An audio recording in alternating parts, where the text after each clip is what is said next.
الحمدللہ والصلاة والسلام علی رسول اللہ وعلی آلہ واصحابہ ومن والاه اما بعد۔ معزز سامعین کرام، قرآن مجید صرف پڑھنے والے کے لیے نہیں بلکہ اس کے والدین کے لیے بھی عزت کا ذریعہ ہے۔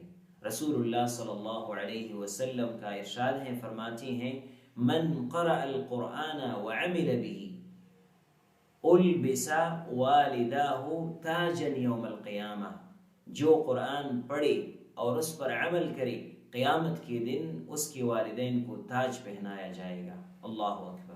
سوچئے، ہمارا قرآن سے جڑنا ہمارے ماں باپ کے لیے بھی روشنی بن سکتا ہے۔ آئیے قرآن مجید کو پڑھیں تاکہ ہمیں بھی عزت ملے اور ہمارے والدین کے چہرے بھی روشن ہو۔ وما علینا الا البلاغ۔